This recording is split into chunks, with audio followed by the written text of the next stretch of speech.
This is my favorite mid-ladder deck. All players can use. I found this one on Nof.gg. Go check them out, link in the description. It's super easy and super fun to play. Yet, you destroy all the enemies that get in your way. This deck is a log bait deck. Bait the log with Skarmy and Goblin Barrel.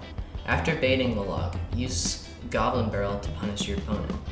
If the offensive power of this deck doesn't quite do it for you, then great defensive cards like the Hunter and Bomber have got you covered. After an unbreakable defense, you can make crazy counter pushes with the giant skeleton at the bridge.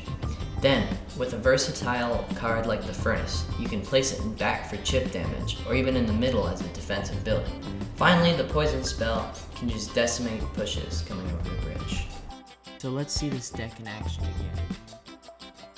Jumping into a game here where I get a very defensive starting hand.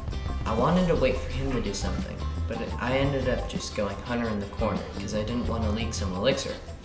After he plays Valk on his side, I play a giant skeleton out in front of my Hunter to try to put pressure on him.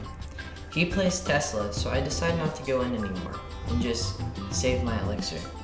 The reason I do this is because I wanted to see what the rest of his hand was and what his win condition might be.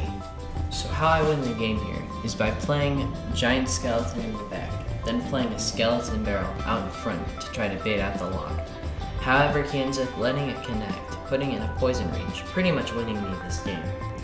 However, we aren't entirely out of the woods yet, because he plays Hog Rider in the other lane. These pushes can be dangerous if you're low on elixir. However, I was not, making this a win for me. This guy tries to go for a last-ditch push, but all I have to do is play Tank card, because he doesn't have Hog Rider in cycle, and none of his cards he's throwing out have much health.